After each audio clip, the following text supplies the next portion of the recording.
In this video, I'm gonna be breaking down 5 reasons why making sample beats is hard for you and how to fix them so that it can start being more simple. And that doesn't mean becoming a master. You gotta get out of that mindset of the outcome. Focus on having better skills and approach so that your input is stronger. And if your input is stronger, then your output will be stronger. So let's just jump right into it. I have this sample.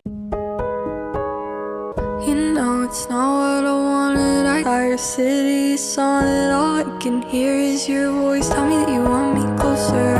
Crying on your... So it's quite simple, no drums, you know, just her voice. And that leads into the first reason why sample beats feel hard for you. It's because you're picking samples where it's like either there's too much time signature differences or, you know, too much swing going on and you can't really count it because your current scales. Like, you gotta also think about where you at as a producer. If anything, the only difficult part might be just getting around the vocals. Anytime I have vocals in the sample, I always like to mess with the tune.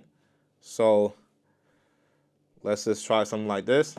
You know it's not what I wanted. I guess I don't have a choice. The reason why I like tune because it just gives you a vibe right away. And that leads to the second reason why making sample beats is hard. So in my head, just hearing like this speed and this pitch, You know it's not what I wanted. I guess I don't have a choice. it could go like 2 ways in my head that I'm thinking about. This is why it's important that you listen to a lot of different music and keep in mind of the tempos, because the tempos is going to help you be able to shift where your idea is going to go. In my head, I can hear a drill beat like you know, that's why it was so easy to make these drill sample beats, because once you have that rhythm in your head, pretty much anything could kind of go to that. But for me personally, I don't really like drill beats. So the other approach that I'm hearing in my head is a Jersey club type beat where it's like, You know it's not what I wanted. I guess I don't have a choice. I'll let you push me away. I know you love to fall. so that leads to the second reason why sampling feels hard for you, because you're not thinking about how it could come together in your head. Let's just get out that first part. We can hold down shift and 0 snap to get a more cleaner point so it doesn't clip. And let's just bring our end tool. And then usually I go to process. I just go to extract. Even if I know that this is probably the only chop I use, I still like just going to extract. If anything, I could always go back. So now I have this chop. That leads into the third reasons. I know we kind of climbing very fast with this, but it's just to show you that everything is really in the beginning of how you're approaching it that makes the difference of if it's going to be a lot harder when you're in the process of making the beat. The third reason is thinking that you need to have all these different sections to chop, when you can literally work with one chop. This is like a 4-bar chop. Just trust me, we could go crazy with this. But before we get into the chops, I kind of just want to load in some drums to bring the idea more together. So I have this kick. And another thing I want to look at is the tempo. And like I said, having the tempos in mind is going to make your workflow a lot easier as a producer. And for me, I already know like Jersey club beats is from like 130 to 140. Then I could just lay down the kick.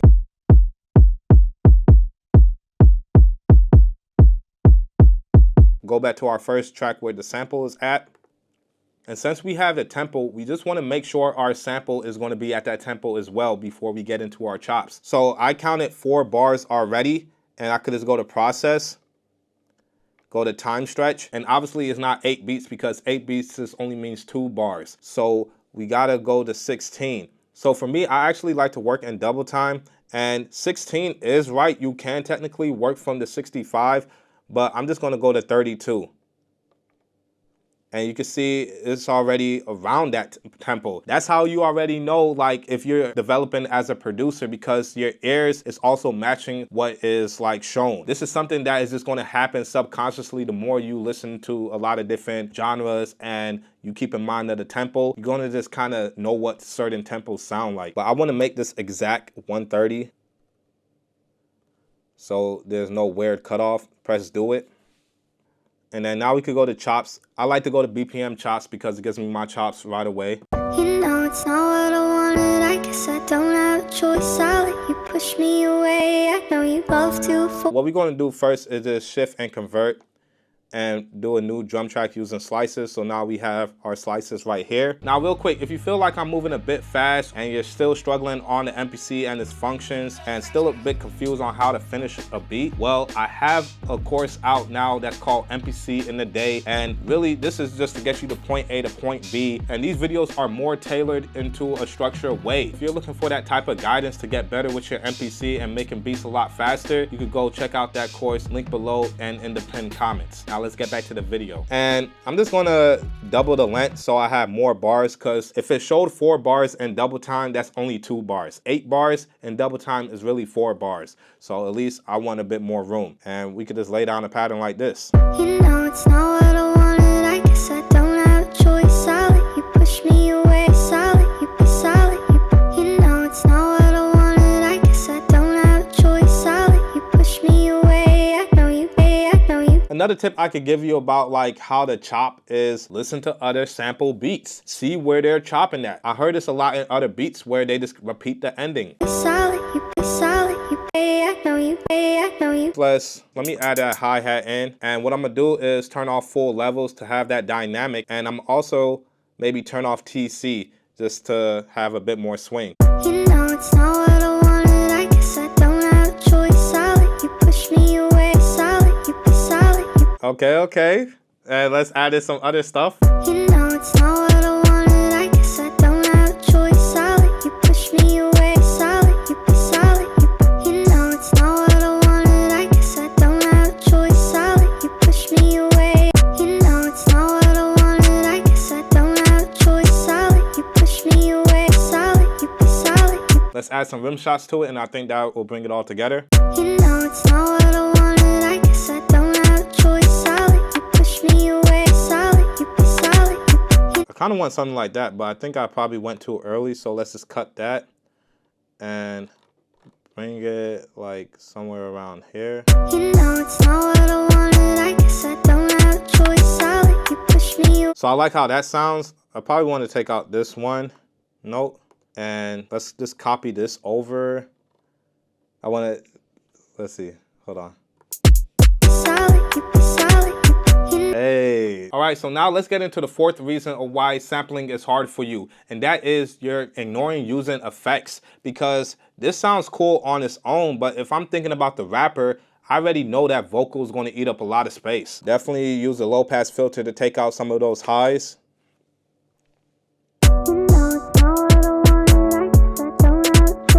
Say you won't get that bad, I don't want that bad in the bag. Got 100 on me like that, counting the money, I'm counting the racks. She wanna be talking like that, I'm getting that, yeah. She wanna be with me till all night, I be in the morning taking flights. This kind of mumbled because what I'm doing is I'm seeing where my voice fits into the beat. It's kind of hard if the sample is so present with the highs. You know it's not what I wanted, I wanna live my way, I don't live my life. You push me away, I'm trying to get her back, I'm making all night. Like, you can barely hear me. And then another effect that I like to add is reverb, man. The air reverb I like on this. And sometimes I just put it directly on the track. I like that because it just kind of puts it in a different space. But we got to remember the sample also had low end in it. So what I would do is just go to a high pass filter actually.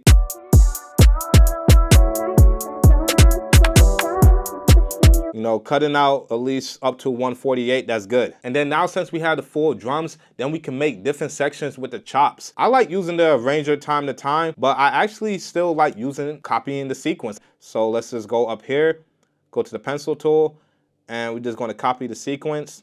Now you wanna come down and change the name. I don't know why they will make it the same name as sequence 1. They gotta change that, but let's just press do it. And then now we can just mess around with the chops.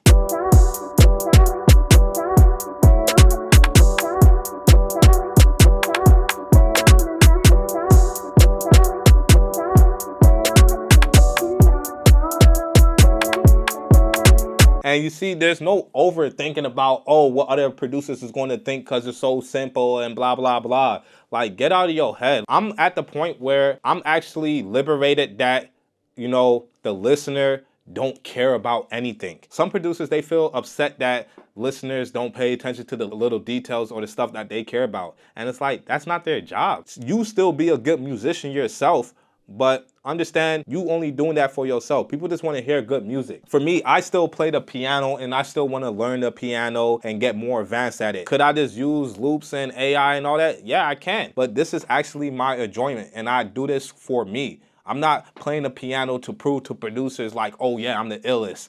Like, no, this is something I enjoy and it's also a way I can express myself in the way that I want to. So let the expression be for yourself, but the outcome, don't worry so much about that. The listeners don't care about if you chopped it up into 100 pieces. If you know, you know. All right, let's just do another chop.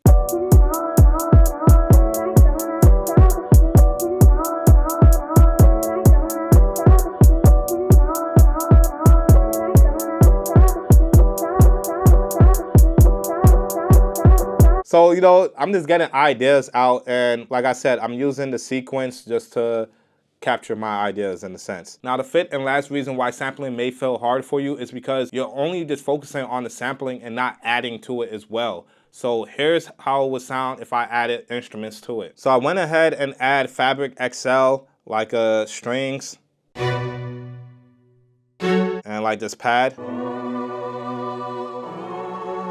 and this keyboard sound.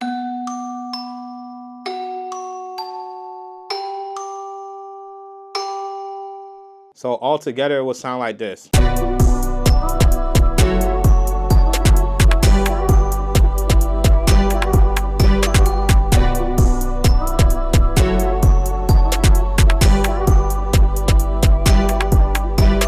So yeah, if the sample feels a bit plain, just add more melodies to kind of fill out your beat. And those are my 5 reasons. Hopefully that helped you and kind of give you some ideas and how you can approach your sample beats a bit different. And until next time, peace.